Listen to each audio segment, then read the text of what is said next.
And I see we have some folks joining us. Welcome, welcome. Great, I see folks rolling in. I hope you're enjoying the sun on this lovely afternoon. I'm in South Seattle and we have lots of sun here, which is lovely. Oh, great, I was just seeing the attendee number jump up there. So I think I'll go ahead and jump in. I wanted to welcome everyone this afternoon. My name is Lynn, and I am the coordinator for these Green Seattle Partnership workshops. I'm going to talk a little bit more about the Green Seattle Partnership in a second for those of you that may not have a lot of familiarity with it. But first, I just want to go over a few housekeeping items for our session today. So we are on a Zoom webinar. So if you have questions for our lovely presenter, who I'll introduce in a moment, you can put those in the Q&A, and then we'll have time at the end of the formal presentation to go over any questions. So you can do that by clicking the Q&A button on the webinar controls on the bottom of your Zoom screen. And please submit questions. We'll have plenty of time to go over those. And then when the meeting is over, you'll get a pop-up on your browser with a short 4-question survey. The responses to that really help us see how much you enjoyed the workshop and consider future workshop topics. So thank you in advance for filling that out. Very helpful for us. The presentation is also being recorded and the link will be sent out after the session, and then you'll be able to share that. And then one last note that you'll probably want a writing utensil and a piece of paper for an activity for our session today. So if you don't have one now, grabbing one at some point would be great.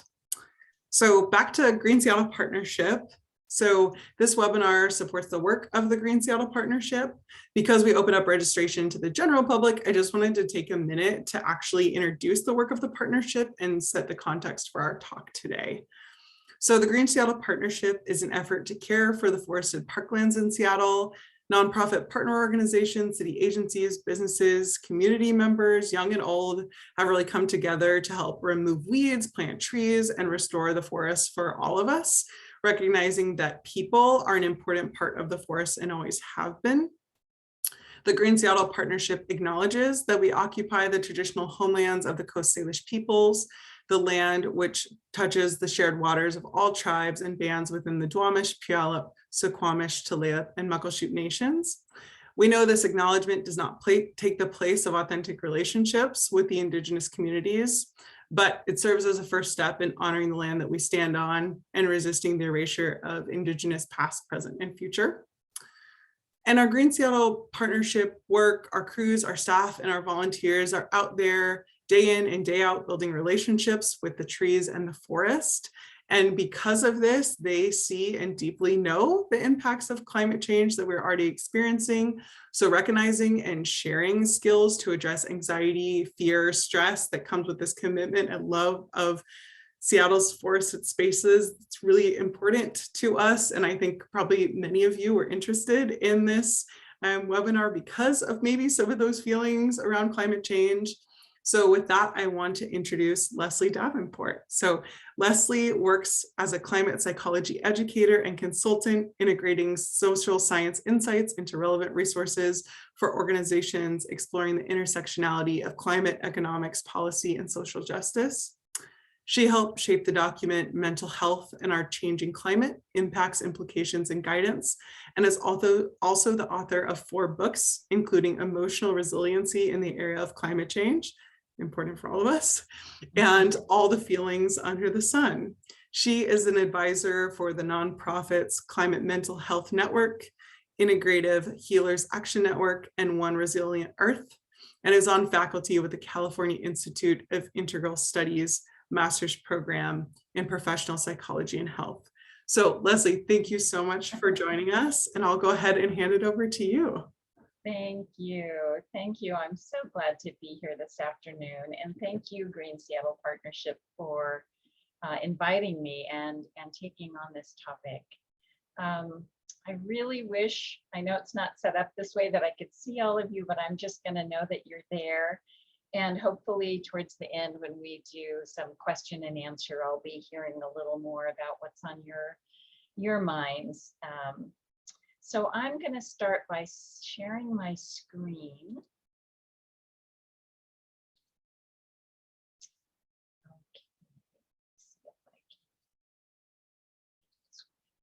whoops. Go back. All right, can you see that? Is that up, Lynn? Okay. That looks great. Okay. So, press this. So why this topic? You know, I think the fact that you're here, you have some answers of your own. But honestly, talking about climate emotions is still very much on the fringes of addressing climate change. And I'm going to talk about why it's important to have it more integral. And I'm going to start with this quote by the IPCC. I'm sure you're familiar with that, the organization that does these large reports about climate change impacts and trajectories that are given to governments and organizations. And even they say the physical and economic destruction of climate change surely boggles the mind. But what is not being addressed are the human psychological consequences of all this devastation. So why bring emotions into it? It's because they're here, they're real, and they impact us a lot, including how to be effective or not as much so in stepping up to address this in various ways relies a lot on where we are in our emotional landscape and our degree of skillfulness in that area. And when I talk about emotions related to climate change, I want to talk about sort of two versions. One is are the feelings that can come up when you read a news report, or the sky is smoky where you live, or the trees that you're tending to or planting are not doing as well because of changes that are already happening. But there's another emotional landscape related to climate change that many people experience, and perhaps some of you have felt this, where you might know about climate change, you may know a lot about it, you may understand some of these potential impacts that are being talked about that are likely to come our way. But there's often a point when that information just kind of drops down and lands. And there's sort of a visceral, oh, it happens with a lot of things, but it can happen very much with climate change where it suddenly is living with you. It's living with you. You may do other things and think about other things, but if it's not in the foreground, then it's always in the background. And that there's a real lot that happens on that level emotionally that we're gonna talk about some today. So one thing about feelings and emotions that I want to start with is a really basic approach, which is that they are helpful. They are allies. We have feelings and emotions because they were programmed into us as part of our human experience. And we have an awful lot of bias, even in our, progressive Western culture, that we kind of want to keep feelings at bay. But there's harm that happens in that, because if you're feeling fearful in the face of climate change, if you're feeling angry or frustrated, if you're feeling a grief at what you're seeing and experience, that means you are paying attention. That means you are empathetic. These are natural responses to this kind of loss and devastation. So one of the really basic things that I think a lot of us can do more of and become more comfortable with is just being friendly to and being curious about our feelings that emerge, and treat them in a way that gives them really the respect they deserve, because they're going to work with us. So as a start of that, I'm going to ask you to write in chat a word or a short phrase that, just as you check in for a second in this moment, what are the feelings that are here now? And I'd like you to do it using the internal weather reports. You might feel stormy, or you might feel sunny or hazy or a bit unpredictable. And just as a way to check in, where are you now? Go ahead and write that in the chat. And feelings flow. I'm going to talk about that too. And there's a chance it may even switch by the end of the talk today of how you're feeling and what you're aware.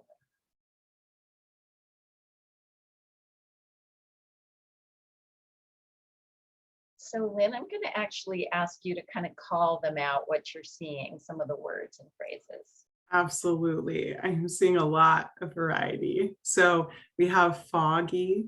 I'm seeing foggy quite a few times. Jittery, like a hailstorm on a tin roof. It's very descriptive.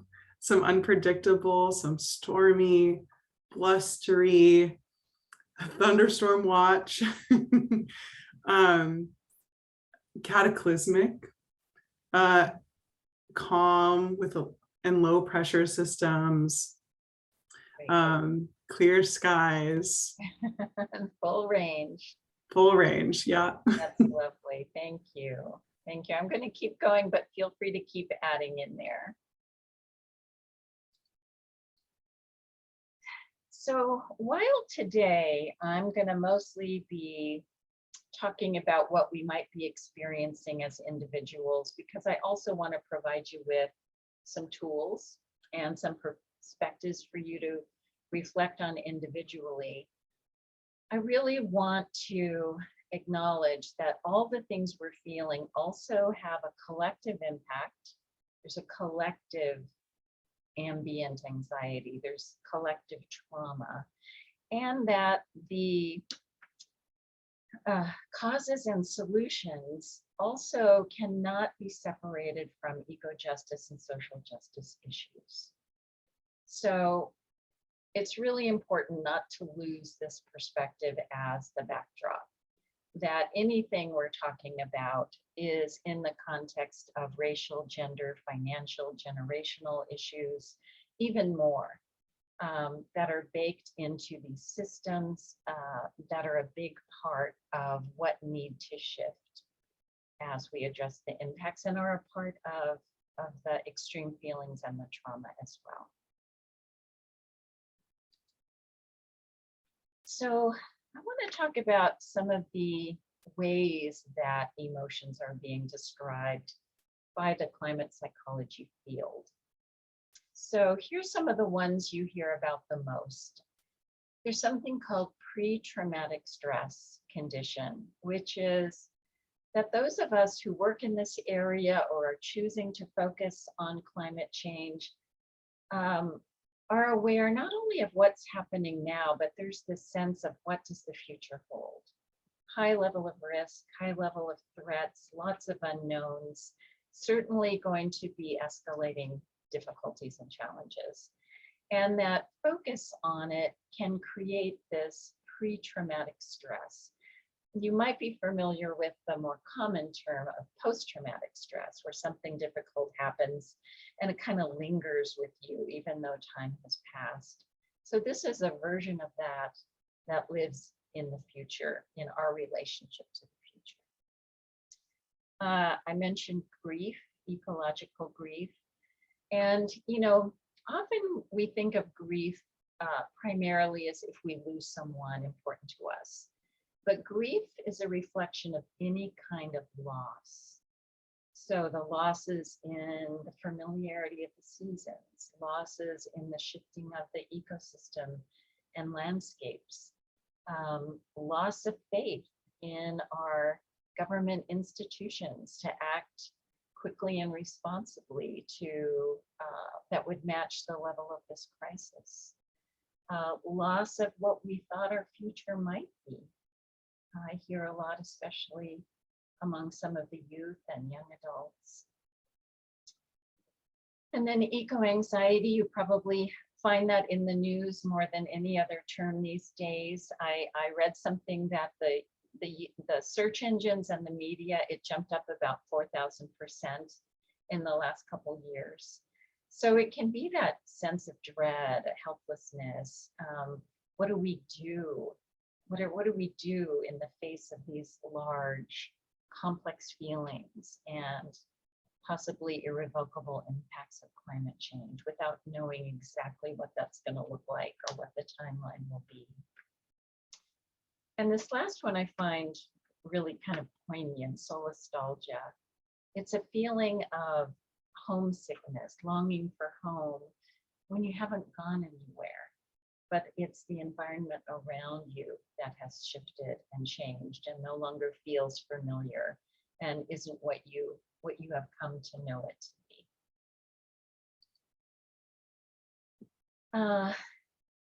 And you know, those are terms that are emerging, and there's even more, and the ones I'm going to show you here aren't necessarily commonly being adopted, aren't necessarily part of climate psychology, but what I appreciate about it is we're having new kinds of experiences that are very hard to describe.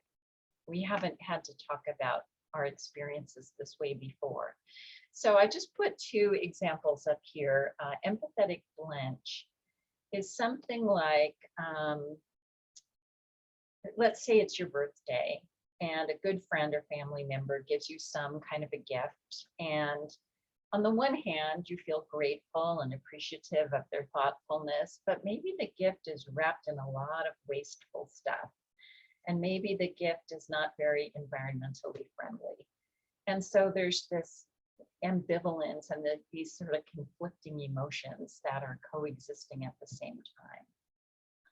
And the next one is similar, of that tug and pull dissonance. And it's the experience of something like a beautiful sunset. Colors are particularly vibrant. There's something that might just take your breath away in the beauty of it.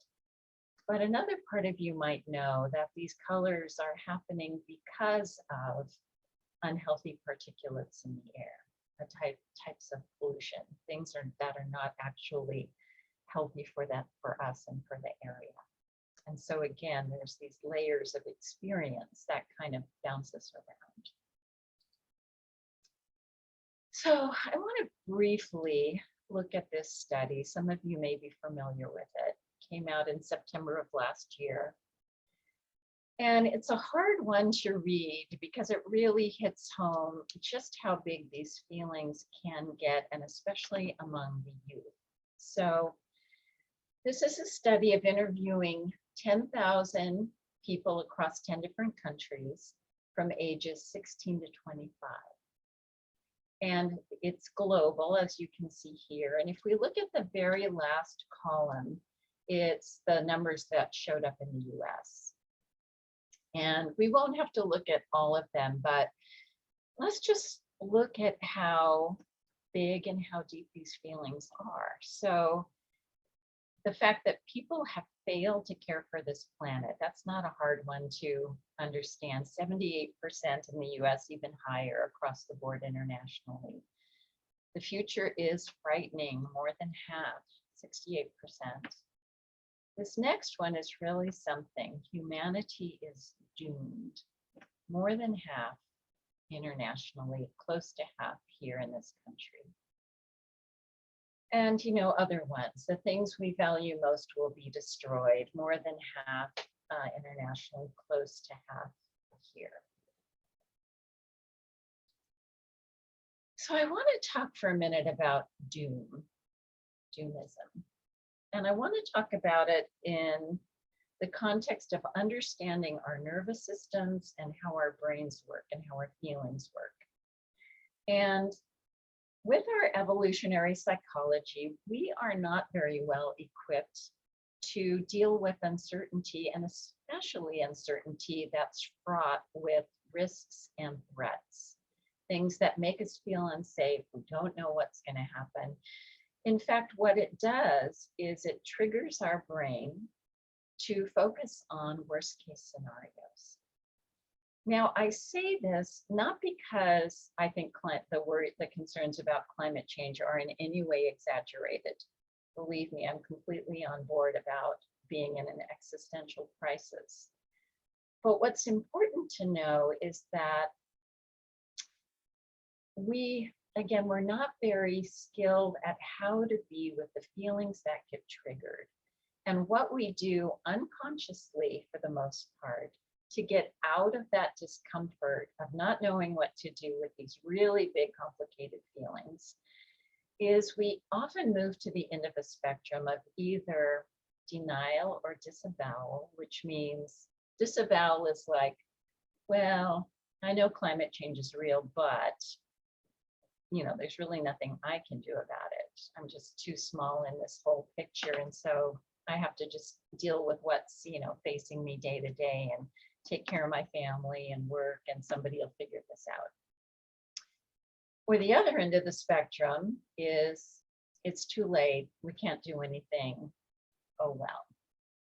Now, in looking at this, I'm not pointing to what does climate science say. I am pointing to what happens inside our minds, inside our nervous systems, inside our feelings when we can't come to terms of these big waves of discomfort and feelings when we look at climate change issues.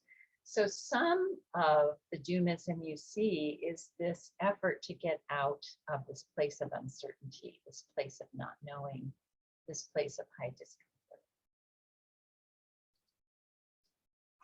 And not only that, this is related, our brains, and again, this was designed into us to help us survive. It's a survival tactic. But our brains amplify negative experiences 3 to 5 times more than positive experiences. And when I say it's there for our survival, it really came from the time when we used to scan our environment for direct and immediate threats as a strategy to stay alive. And what happens is that any kind of negative threat gets amplified. In fact, a lot of the research that confirmed this came out of relationship studies where if a couple was hitting a rough patch or had an argument or couldn't resolve something, it wouldn't be balanced with one positive experience where they felt connected or they were having a great time. You had to have 3 to 5 times the positive experiences to even it out to net zero. So I think it's really helpful to understand that about ourselves. Is there's plenty to be concerned about with climate change and plenty that we can do. I'll talk about that, kind of bringing these feelings into action. But it's really good to know that because of this negativity bias, we have to work a little harder at finding out those things of people doing really good work and things that are moving in a healthy direction and the sense of possibility where things may improve. Because there are certainly those things as well, but they're not the headlines of the news and they're not the way we lean in terms of our the way we're wired. It's a version of why often therapists will suggest a gratitude journal.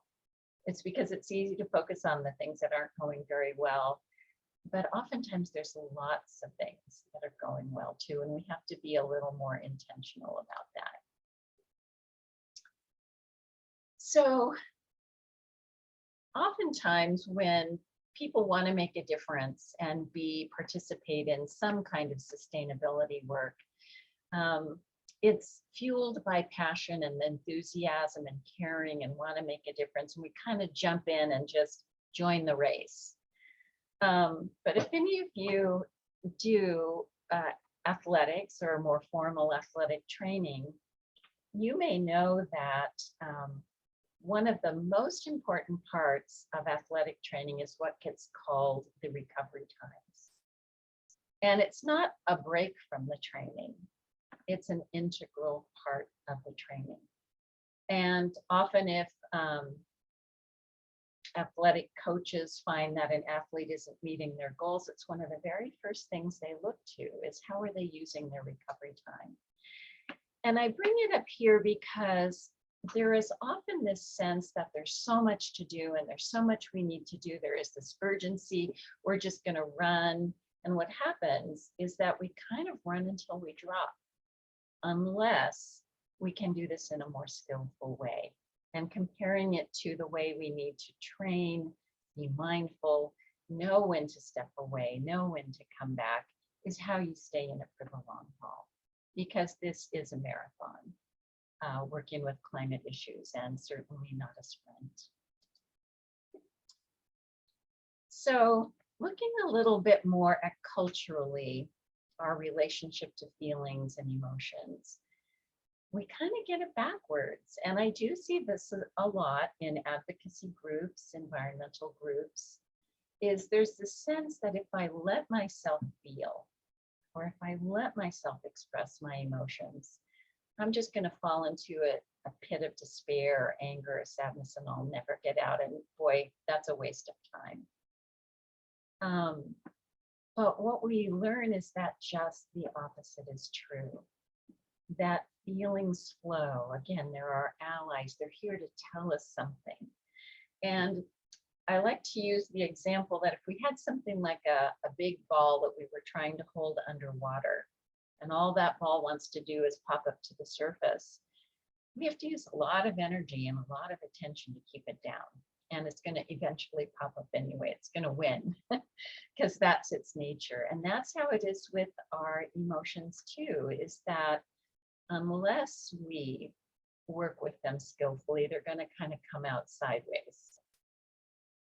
And I'm going to talk a little bit more about that and becoming more aware of where those are within each one of us.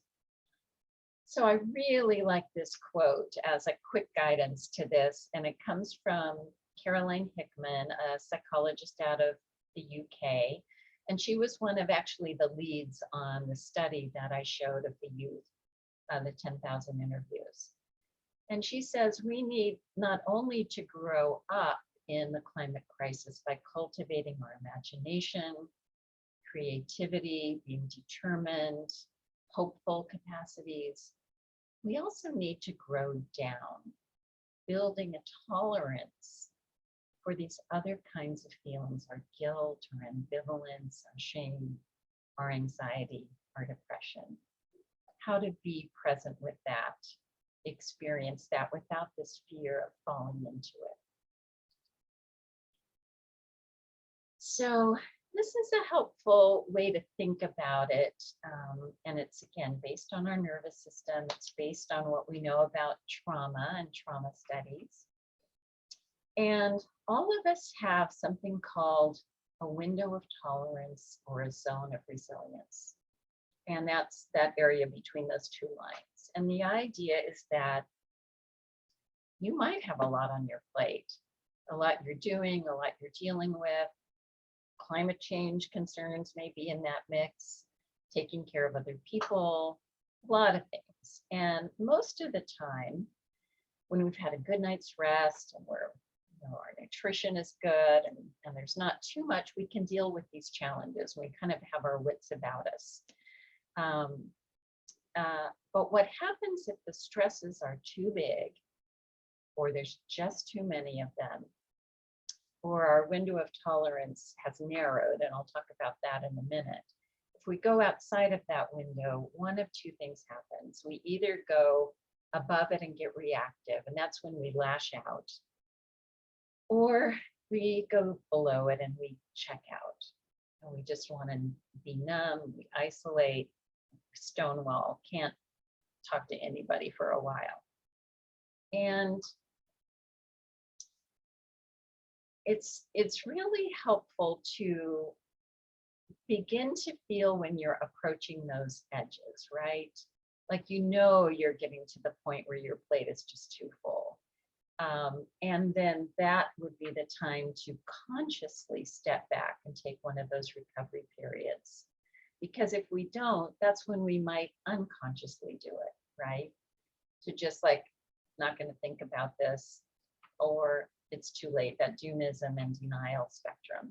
But if we consciously give ourselves a break because we are in relationship with ourselves in the context of understanding those edges, that's how we can do it skillfully. And a lot of this, you may be relating to it, it's really common sense. You may be able to think of a time when you just were in a heated argument with somebody and you knew that it really wasn't being productive. In fact, it was just escalating, and you were probably up here in hyperarousal above the place where it really made any sense to continue.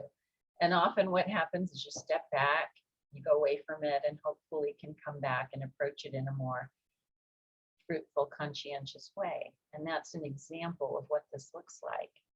Or, that desire to numb out. We've got so many ways to do that, right? So many ways to just to unplug. But how can we do it more skillfully and with more help? So I also the other thing I wanted to mention is this zone of resilience or window of tolerance expands and contracts. So it expands with things like incorporating those different kinds of self-care. And it can look like anything. It could look like meditation. It could look like going for a run. It could look like calling up a friend. It could look like kickboxing. It could look like listening to music. It could look like cooking. But what are the things for you that are a reset, that are nourishing, that give you something back? And to really know what those are, maybe add to them and, have them at the ready when you're feeling at those edges.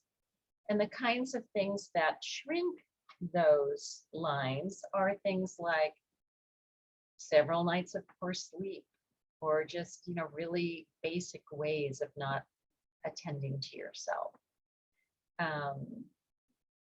And the good news again is that it, with conscious practice, we can stretch that. I wanted to present one other concept that's helpful with this is the idea, it's just another way of talking about being engaged and having recovery periods. It's also called toggling, like being in there and doing the hard work and having the difficult conversations and stepping up and doing those things, and then stepping back, this flow, so that we're not just on output or we're not just taking in, but how to do both, how to create that flow back and forth between difficult information, challenging work, and then things that are restorative for us. So I hope you'll do this with me. I talked about with resiliency and self-care, it can look like anything as long as it works for you. But one thing really nice about breath practice is breathing's with us wherever we go. So it's always available. It's free. And the breath is really tied to our nervous systems, how we breathe. So, you probably know if you're anxious or upset, your breathing is often more shallow and more quick. And if you're really relaxed, it tends to deepen and drop down to your belly. And that's the breath responding to how you're feeling, but you can turn that around, work with the breath, and then have your body and nervous system respond. So it's a really quick and easy way to do a reset. So I'm going to talk you through it. You're not on camera, so hopefully you can do it in the privacy of your own space. So you just want to sit comfortably. Ideally, you would have your feet on the floor. You can have your eyes open or closed, but just to have more of an inward focus towards your experience. No particular posture. You just want to feel like your breath can move pretty easily. And this is called a balloon breath because you use your hands. I'm going to lift mine a little higher than normally I would. When you breathe out, you're going to do it through your mouth as if you were blowing into a balloon like this. And when you inhale through your nose and you bring your hands back together. And with this practice, the exhalation is longer. So you breathe in about 3 counts and you breathe out about 5 counts. So I'm not going to do the counting out loud because you need to find a rhythm that feels comfortable for you and is not too quick and not too slow to feel stressful. But I'm going to ask us to do it 5 or 6 times. So again, the basic instructions are when you breathe in through your nose, your hands come together. Breathing out through your mouth, your hands go apart.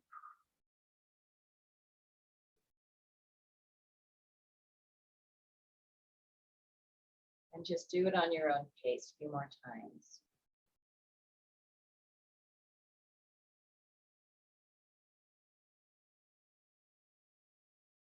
And the focus of your mind is really simple. It's just staying present with this.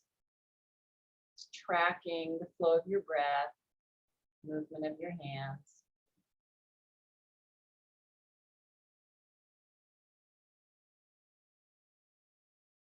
In breath a little quicker and out breath longer.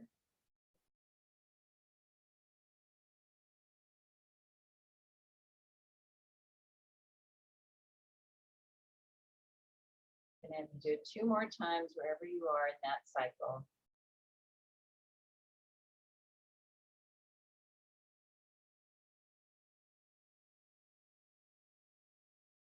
And the last one.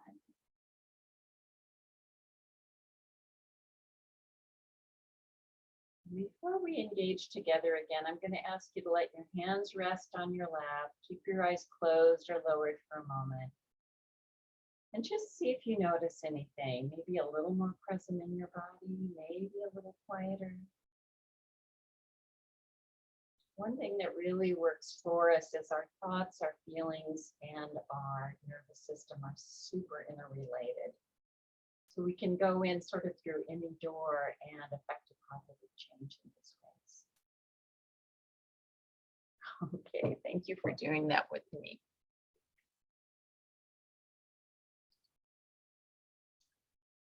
So I want to talk about emotional resiliency, and I want to talk about how it's commonly referred to, and then another way that I want you to think about it. So traditionally, emotional resiliency is the ability to bounce back from a stressful event.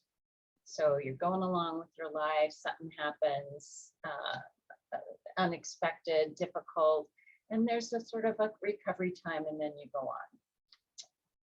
Well, the reason I don't think that's a very good definition with climate change is, as we've been saying, we are on a trajectory, right? We are on shifting ground. There's really not a going back to the way life has been before. So I like to say now that emotional resiliency is cultivating the ability to remain present, clear or open-minded, empathetic, in touch with your feelings, in the face of increasing stress, the ability to bear witness to and be present with more.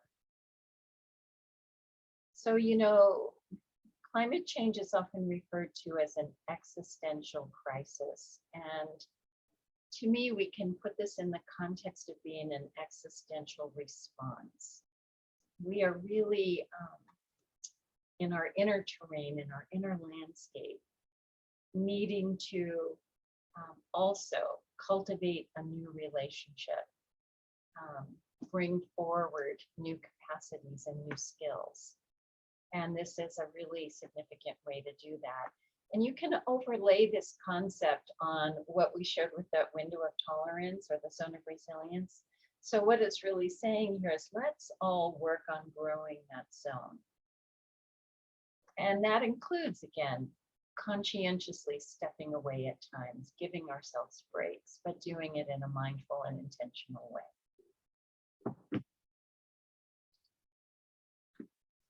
I love this. I came across this not too long ago. So again, I'm in the realm of psychology and neuroscience, how our brains work. There's this new discovery in polyvagal theory that talks about how our nervous systems actually attune to each other.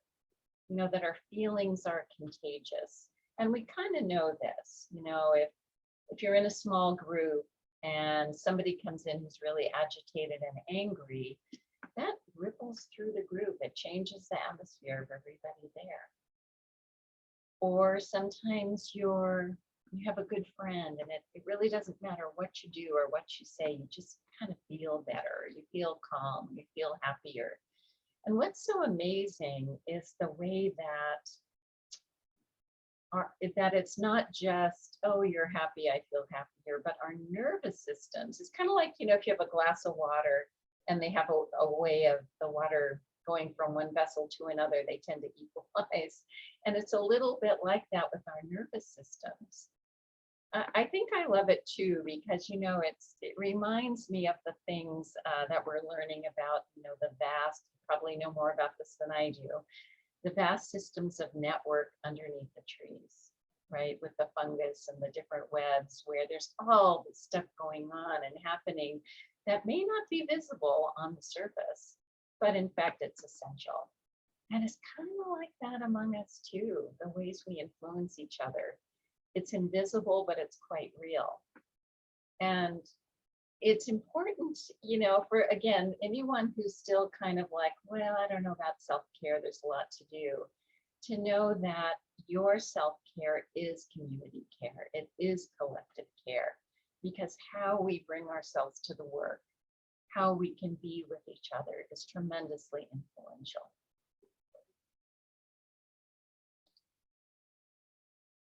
So I've been talking a lot about let's bring in emotional intelligence to balance out our ways of thinking about things. But I really think we're in a time where we need to reactivate many ways of knowing. Our culture has gotten to this place where cognitive analysis is the most valued, productivity is what's rewarded.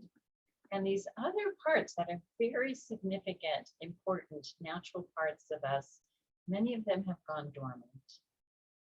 And perhaps it is part of bringing these systems into balance to reactivate these other ways of being human. And there's probably more than I've written on here, but we've mostly been talking about emotional intelligence. But what about our creativity, that thinking outside the box of what can we imagine for a better world, and not only be imagining the awful things that may happen. What can we vision together, and how can that nourish our actions?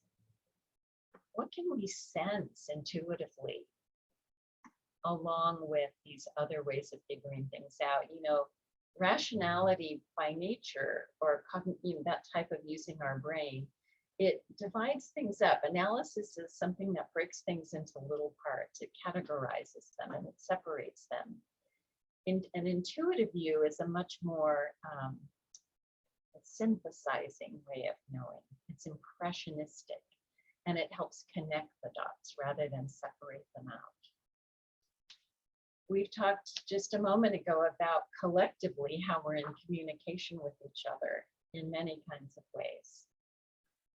Somatically, did you notice something after that breathing exercises, that when you were maybe a little more dropped down into your body, or if you go for a hike, or if you swim, what happens when your body is, you're in closer touch with it?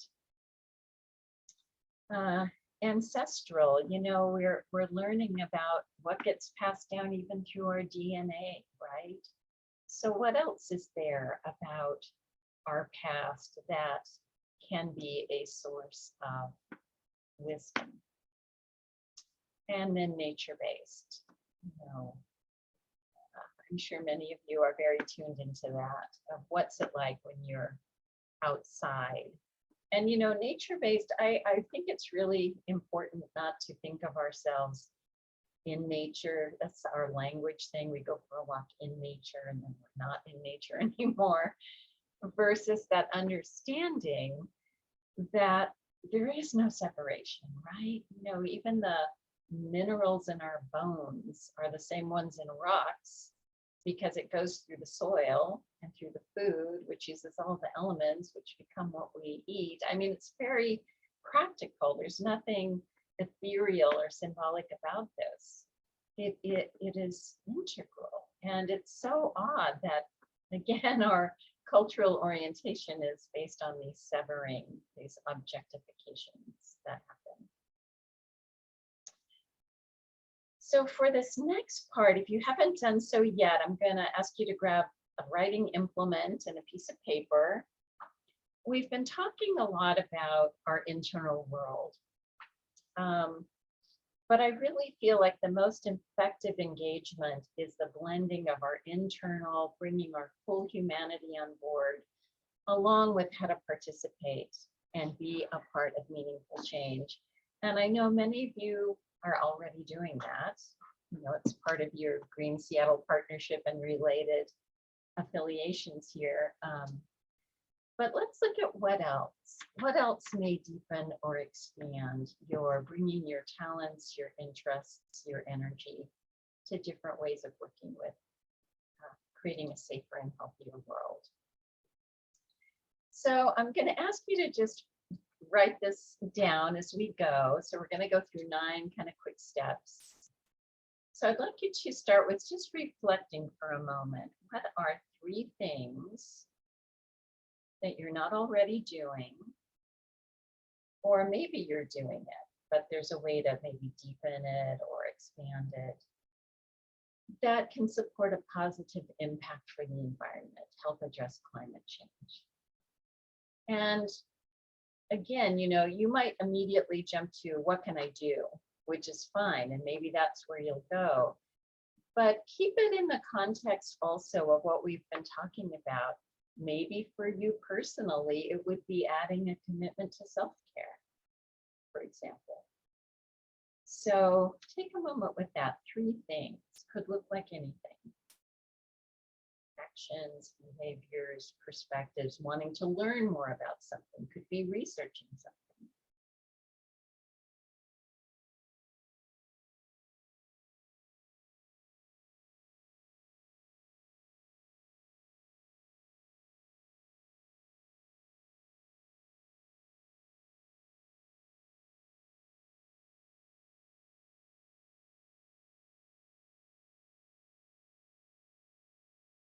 And I'm kind of taking my cues off you. When you look up, I'm going to assume that's enough time. That sounds great. I've written 2 out of 3 so far. Okay.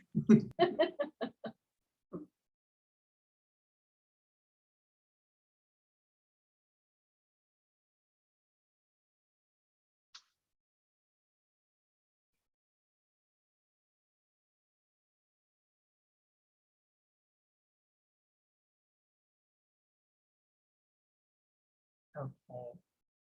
Next step, next couple steps. So out of those 3 things you just wrote, just put a star, draw a star by the one that is likely to have the most impact.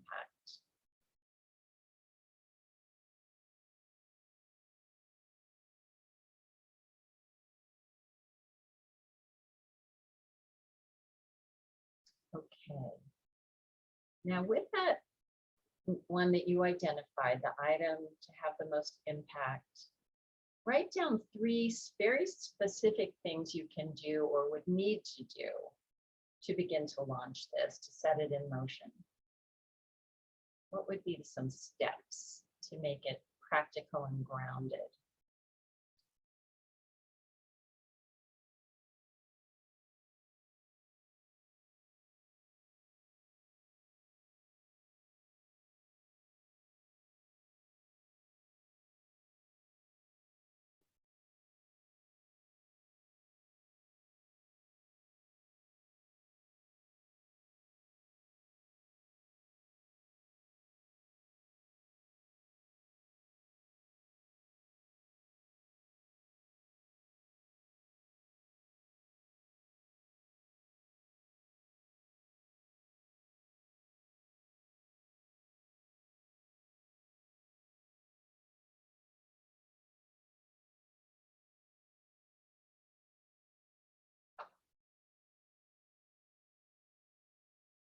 Okay. So out of what you just wrote, put a star by the one that makes sense to start with. Like, okay, step number 1, How do you really get going on this?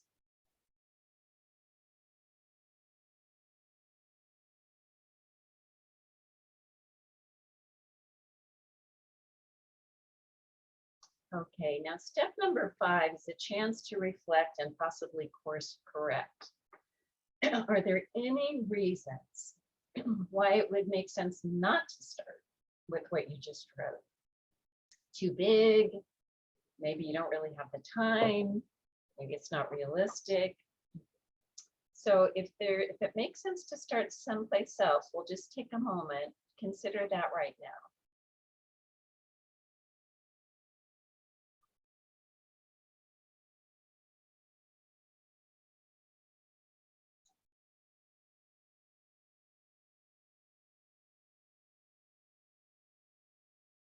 Okay.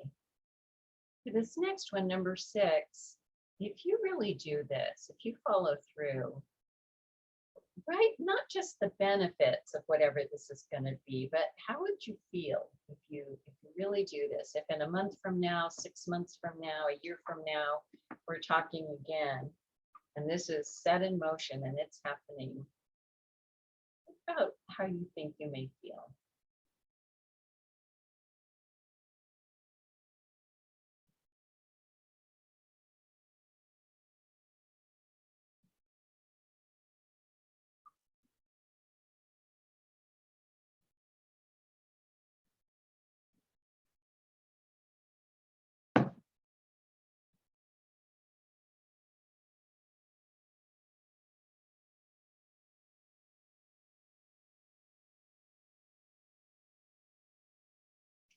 Hey, some of you may want to come back to, but we're going to keep going for the sake of time. So knowing yourself and taking stock of your life situation, what are 3 potential obstacles that could get in the way? And I mean, it could be as simple as you're a procrastinator. I mean, if we talked in a month or 6 months or a year and it wasn't happening, what's a likely reason for that?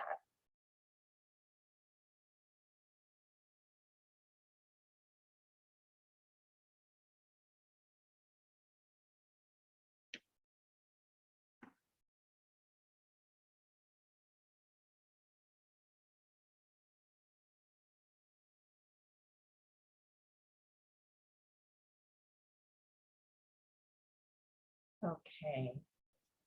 While this exercise is asking you to kind of look at your own direction, your own commitment, your own agency, interests, gifts, and talents, we're never meant to be doing this alone. So what kind of support would help you follow through and stay on track?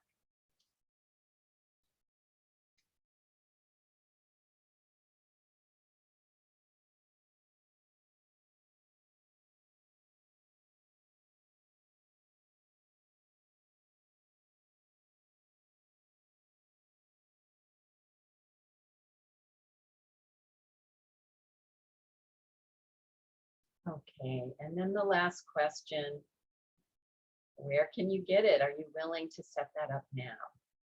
Like, again, get specific. Back to sort of the idea of a first step. Is there someone you want to call? Do you want to make a schedule? Write it on your calendar? Reach out to a group, whatever it involves. Have a buddy system. Write someone in the chat that you know. Okay.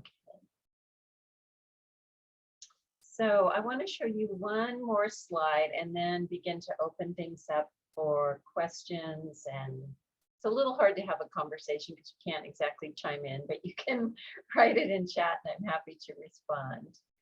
I just wanted to give you some additional resources. So I have quite a few things on my website. I have some free relaxation MP3s. You can just click and listen. I've got some articles.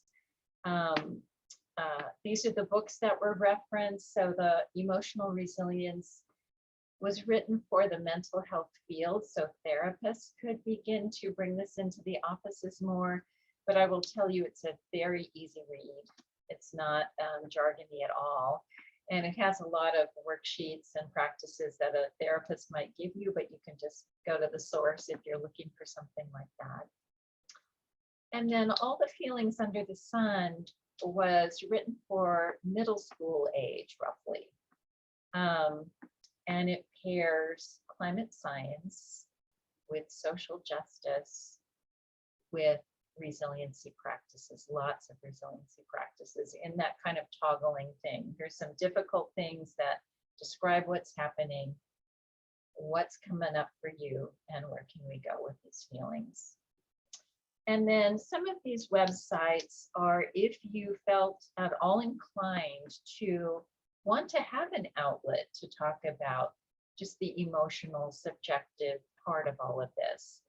So the Climate Aware Therapist Directory, right now the mental health field has no requirements for any kind of training in this area. And so if you want to talk about climate, it's really helpful to speak with therapists who are tuned into this. Climate cafes are more of like a peer support group, just an open space. They're done virtually to just talk about what's up and relate to other people in a similar way. So that's also true for the Good Grief Network. Same is true for climate circles. And then the middle one, Climate Psychology Alliance, is just kind of a hub. If this area interests you, or you want to know about workshops, or you want to know about books, and it's just a place to go that really has become a clearinghouse of the ways our mental health individually and collectively are interwoven with climate. Okay, so I'm going to stop my share, and Lynn, I hope you will let me know about questions that may have come in. Yeah, absolutely. Thank you so much. I know I personally feel a little bit better, even just from this hour so far. Yeah, I would encourage folks to please put their questions into the chat. I know I can start with one. So I saw you can put your questions in either the chat or the Q&A. I saw a comment about someone who has a child that was in ADHD group therapy through Seattle Children's, and climate change was mentioned as every kid's #1 concern. So question I have for you, for those that have children, or even potentially for ourselves, I think a lot of the, way we interact is the same, but how do you really support your children when they're feeling these negative feelings and this grief over climate change? What recommendations do you have? Wonderful question. Well, first, let me talk a little bit about developmentally and the age of kids, because it changes. So I would say, and I'll also, of course, say it depends a lot on the individual kid too. So these are general guidelines. But with the really young ones, pre-K, entering kindergarten, 1st and 2nd grade, the best thing we can do is just help them fall in love with the world around them.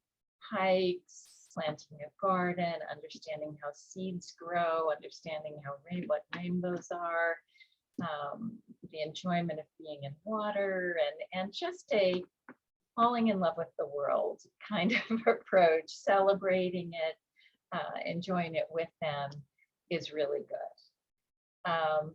Because, we want to care for that which we love, right? So it's just, again, part of that built-in way to create stewards, good stewards. As they get a little older, 2nd grade, 3rd grade, there can be more, and this is true younger too, it can just become a little more sophisticated.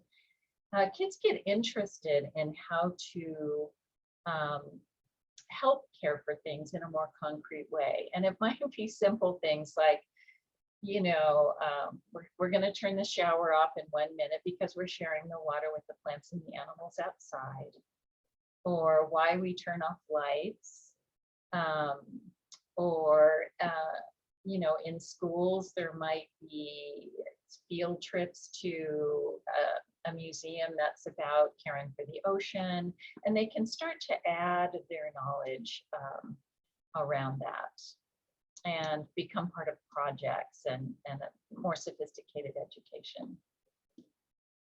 In general, when kids are in about 4th grade and up is where there's a more direct understanding that there are problems, and these problems are scary, and these problems feel big.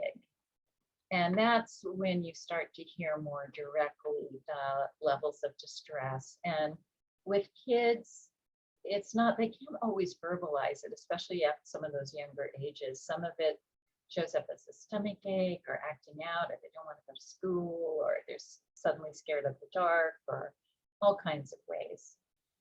So one of the best ways to help kids is, for one, kind of like we've been talking about, make it safe and okay to talk about these feelings.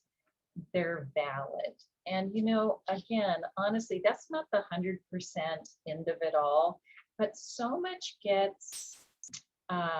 starts to get processed by having a way for it to be witnessed, to be validated. They don't have to carry it alone. They might have inaccurate information, and there's lots of really good kid-oriented sites for getting more accurate climate info. And then there's, especially in Seattle, there's some really good organizations that are family-oriented. What is it? I should know this. Family client, what is it? Family, kids, someone will write it in chat for me.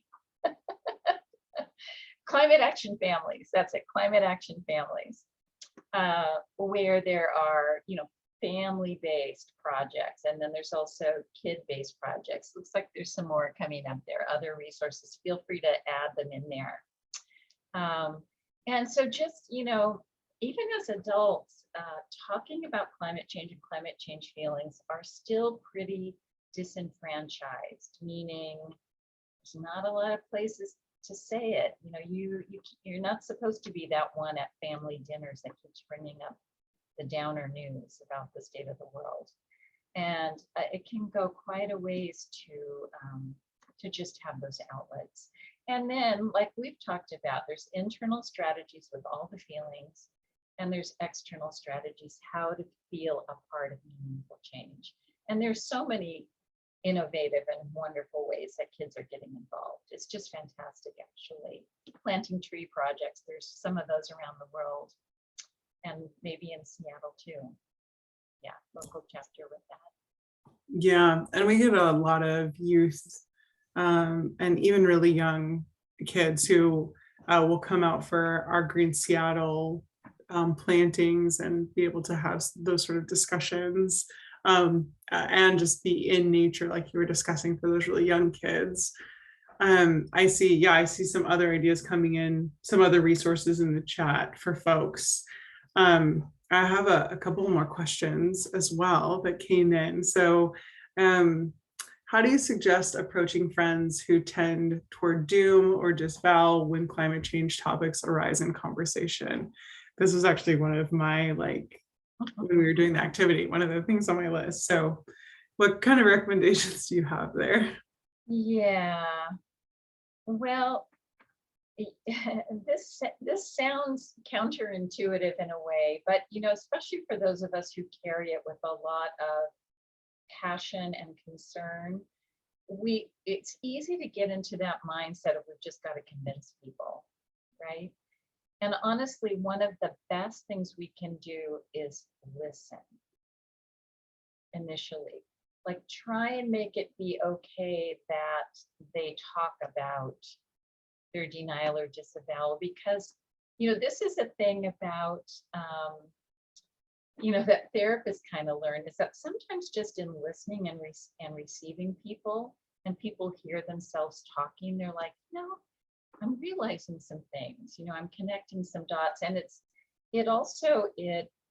starts to release the resistance of feeling like you're polarized or on different sides of an issue, is to just receive people. So that is a tremendous way to start. And then the other thing to know is just that often change happens in increments. So even just to be able to say a little bit, even if it doesn't change their mind or get them on board, it's kind of like planting seeds. And perhaps over time, especially if they feel more safety around it, it could potentially shift. And also, as we talked about earlier, sometimes those jumps to those edges are really based more in emotions than they are in beliefs. And so sometimes if people know what they can do or know what they can be a part of, it makes it easier too. So you might invite them to come to an informational thing, and and if they're open to it, I really like Catherine Hayhoe's take on hope. Just the sense that yes, there are major problems, but things are not written in stone. So a lot of options there. Thank you for those recommendations. I'm certainly going to take those to heart. Another question that certainly resonates with me. I tend to get hung up on this idea that when I'm practicing self-care, specifically in the context of climate anxiety, I need to do some sort of so-called productive self-care action, like going out and volunteering or taking some bigger step, when all I might need in the moment is to slow down and meditate. Any tips on getting over this guilt of feeling like my chosen self-care practice isn't enough? Yeah. Well, I don't know if this will help, but here's one thing that's coming to mind. A lot of what we're talking about is being tuned into the natural world more, and getting out of some of our false beliefs about stuff. And if we think about a really fundamental rhythm that you see in the breath of breathing in and breathing out, in the tides come in, the tides go out, the waxing and the waning of the moon, the turning of the seasons. I mean, really all we're talking about is how to live more aligned to these natural rhythms. We are in this culture where we override if we're tired, if we're hungry, right? We don't stop when we're hungry. We go get coffee, or we go eat a candy bar, whatever your own vices are. But the whole thing really is about the more we can live in alignment with the laws of nature, it supports us, it supports what needs to happen, because again, they're inseparable. So that might just be a mind frame to try on, is to go more honestly with the current of life, rather than feeling like you're kind of fighting that in some way, based on societal pressures or cultural pressures or things we've grown up believing that may not be true at all. Thank you. I think we have a time for at least one more. So this is interesting. Some people have turned to restoration in parks and open spaces as part of healing from personal trauma, complex PTSD. Knowing climate change grief and pre-traumatic stress layer in and over past experiences. Is there a skill or concept to think about and remember from today's talk in terms of this? I think I'm having trouble understanding the question. Yeah. So it's kind of like, is there a restoration motto for our inner? I think it's asking more, kind of reflecting on the fact that those folks that may have experienced PTSD find, some meditative quality in being in nature. Yes. And then there's sort of that overlay, like you talked about climate change grief and that pre-traumatic stress layer. So it kind of adds this complexity, to the feeling of both being in nature and experiencing that grief, but also having this post-traumatic experience. Yes. Okay, I think I'm understanding the question. Yeah. So We've talked about time in different ways. This is kind of about time, things that have happened in the past, things that may happen in the future, things that are right now. And again, with something like trauma, it can drag us into the past, right? And something like fear and anxiety about climate change can drag us into the future. And I think part of the thinking here is, as we come more fully into who we are and we invite our emotions and we invite these other ways of knowing and we see our place as part of nature, we can gain more skillfulness, for example, in being in the present, right? Like in the more pure experience of, yes, we're not blocking those other things out by denial or doomism, but we can also choose to be in the full reverie of an experience of a walk in the forest or whatever it is that we're doing, or in the restoration efforts. And part of gaining that skillfulness is our minds, those kinds of thoughts, I think of them sometimes like little untrained puppies.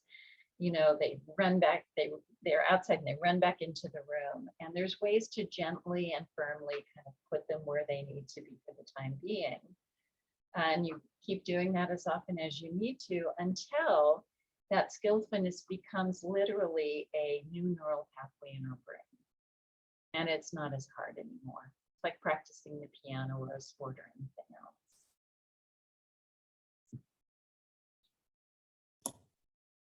Thank you. I just want to, I know there's again some other links and things being shared in the chat. So folks, go ahead and look at that as we wrap up here for some other ideas. But I just want to thank you so much, Leslie, for really leading this session with us. I know I got a lot out of it. I think from the reactions I'm seeing in the chat and in the Q&A, I think other folks did too. Kind of nice to have a little group therapy session toward the end of our week here.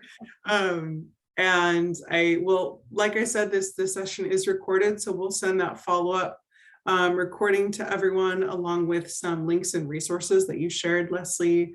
And yeah, I'm getting a lot of thank yous in the chat. Really needed this therapy session. Yeah. So I just thank you so much. We'll make sure folks know how to contact you through your website if they have additional questions or reflections. And I hope everyone has a very calm evening. Thank you so much. So glad to be here. Thank you. Awesome. Thank you, everyone. And don't forget to fill out that survey if you feel so inclined once I end the meeting. Thanks again, Leslie.